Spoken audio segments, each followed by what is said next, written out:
Hi guys and welcome to another video. Now of course it's international break this week with the playoffs of course for the Eurozone for the World Cup in Russia 2018 taking place from tomorrow and early next week and over the weekend. So there's no Premier League fixtures for us to predict this weekend. But what we're going to do is just have a quick review on week's 10 results and see how we got on. So first up of course we had Stoke versus Leicester ending in a 2-2 draw. We both predicted a draw in that match. You predicted 0-0 and I predicted 1-1, so we actually both get 1 point for that. Any comments on that?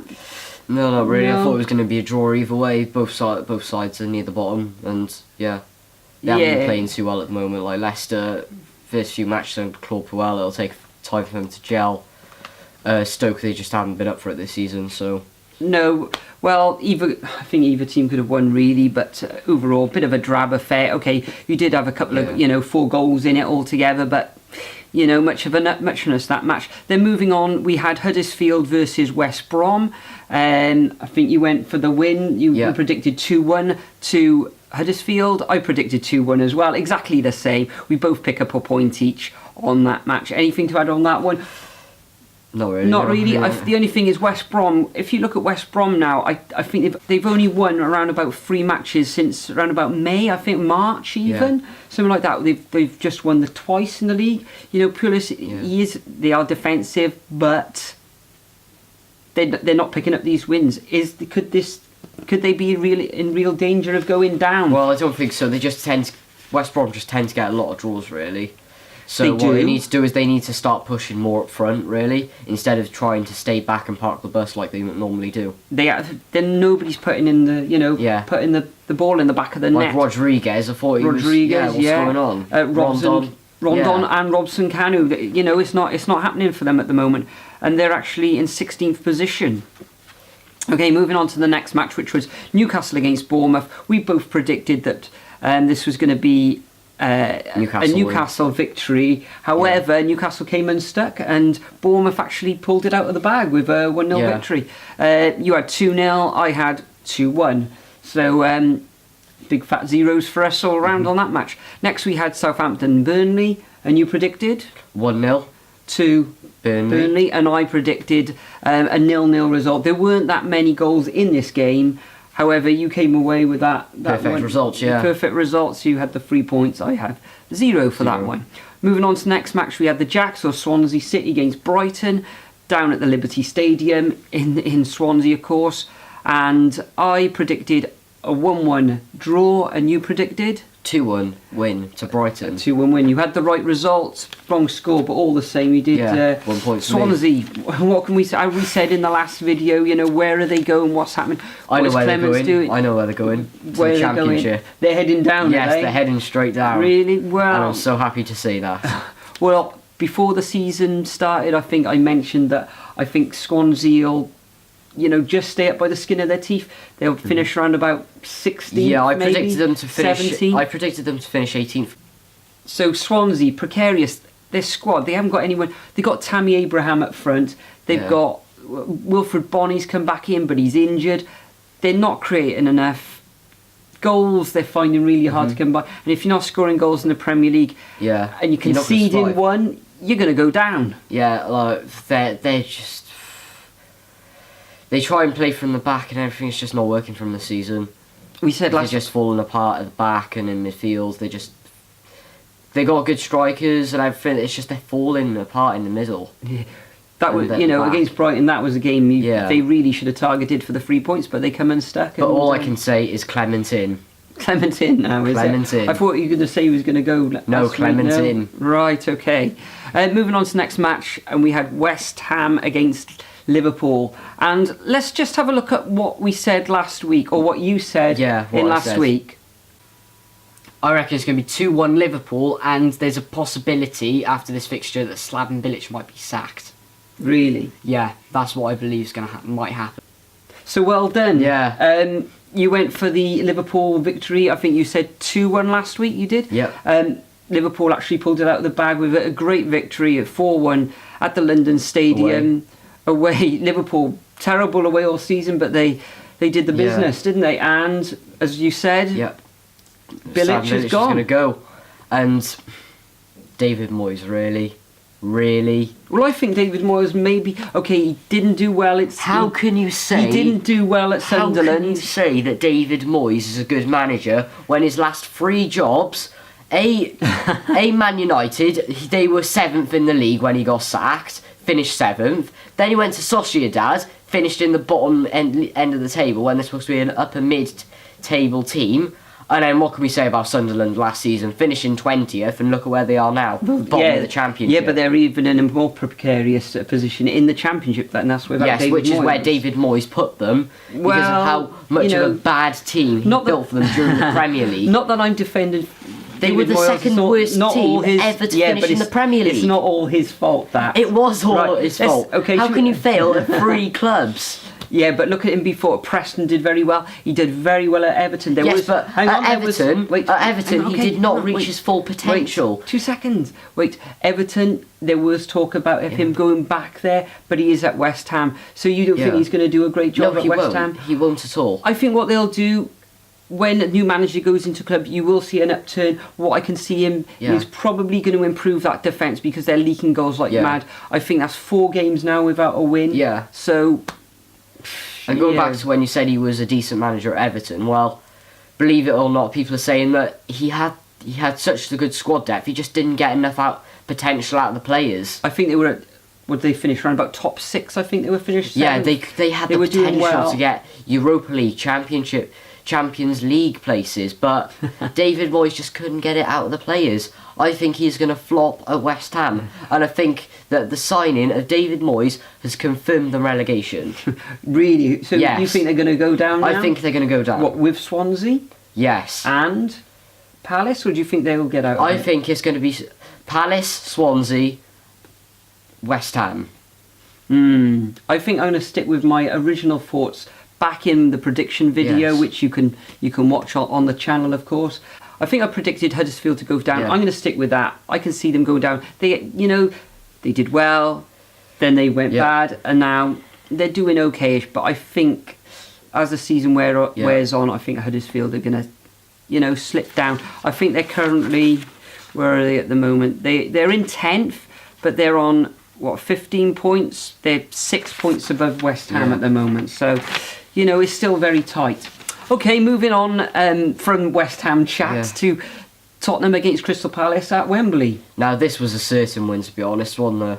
Really? It was a certain win, but Crystal Palace did make it very difficult for the likes of Harry Kane at Wembley, and they just come away with that 1-0 victory in the end. Clean win, really. Clean win. Clean win. They didn't concede Tottenham, but Palace didn't score. Again, they're really finding it hard to score away from home. That's Palace's 6th game on the road where they haven't scored, and that's the 11th consecutive match where they haven't kept a clean sheet either. So, with Roy, as we can say, he is kind of he's making them difficult his best, isn't he's making them difficult to beat. Away to Spurs, Wembley, of course, and I think their fixtures in the next 6-7 weeks are going to be a lot easier than that. Those top teams. So I expect Crystal Palace to pick up a little bit here and make it more of a fight. But whether they can survive, we'll wait and see. All I can say is Crystal Palace really need a transfer window because they do, and pretty quick as well. If you look at their defence, everything is just getting through. It is so weak. They've got an okay defence, and then they've got good strikers, Benteke. Well, but he's injured. But he's injured, of course. And who else is Hence why the goals aren't going in. And they haven't got, Wilfred Zaha's playing in that, well, you can say a kind of a false 9. The goals aren't there at the moment, so they're going to have to bring in a striker, I'd say. I think they should bring in a backup striker, but I don't think they should splash too much cash on the striker. No. Because they need to invest it in the defence, and when Benteke comes back from injury, and if they go then down, he can go on the bench. If they go down, then they're at, even worse financial situation. They're at a creek without a paddle. Yeah. Really. Okay, moving on to the next match, we've got Manchester City against Arsenal. Now, what can you say on this match? Well, all I can say is I got a perfect score. You did. You predicted 3-1, and I predicted 3-1 as well, so actually improved myself a little bit there, because at the moment I was having a bit of a mare on week 10. Manchester City, what can you say? They're just steamrolling everyone at the moment. Pep, he with that midfield he's got, and those strikers and everything, he's rotating them. So for Yeah. fantasy football, you don't know if is the likes of Sterling going to play. Sane, it looks like Yeah. Sane's playing all the time, and De Bruyne.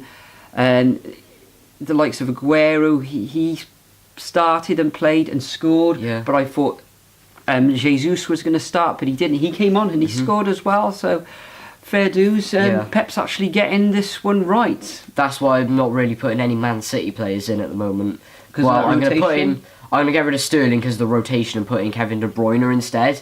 It's just the rotation is absolutely ruining fantasy football teams because like I put in Aguero when he puts him on the bench, it's just annoying. And he played in Europe the week before as well, Aguero. It's just.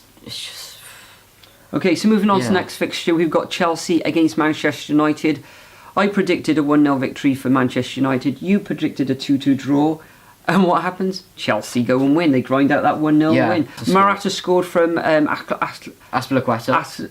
From an Aspilicueta cross. So fantasy-wise, I did okay on that match. It bodes well for the future for Chelsea, especially with Man United. You thought we were going to park the bus, Mourinho. Thought it was going to be a 0-0. He did. But I that thought didn't work at all. They could just easy to get through.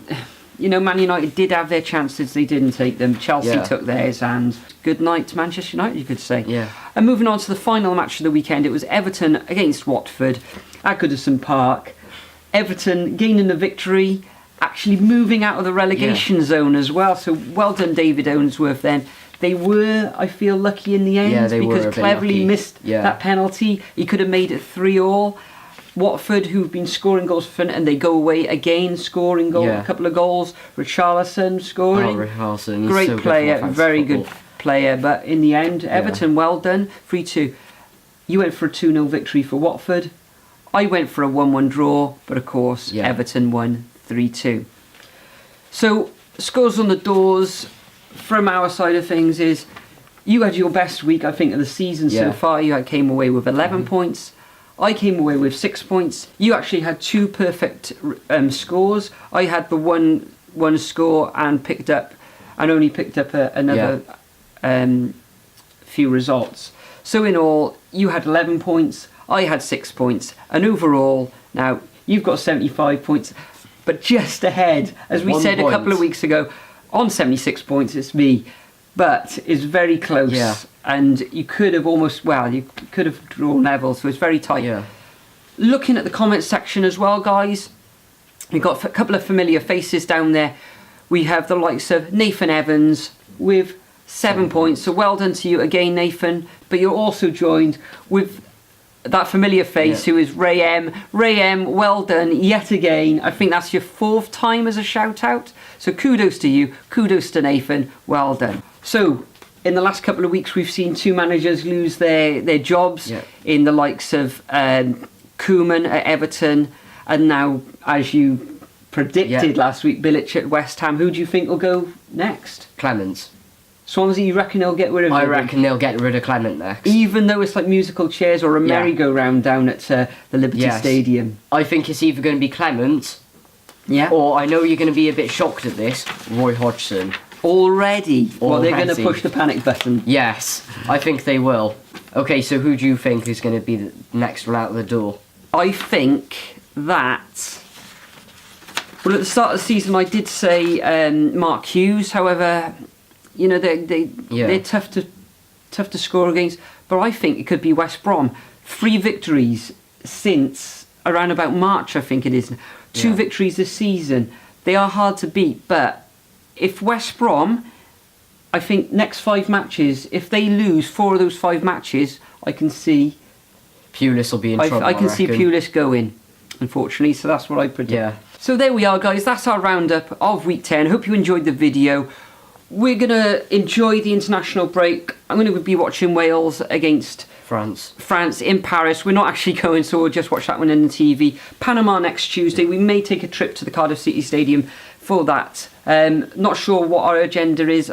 Not sure what our plans are early next week. You've still got exams, of course. So whether we can actually make that one, I'm not sure. But I'm sure I'll watch it on the television if I can't get to the stadium. But for now, we'll bid you farewell, and we'll see you in the next video. Bye, guys. Cheers, guys.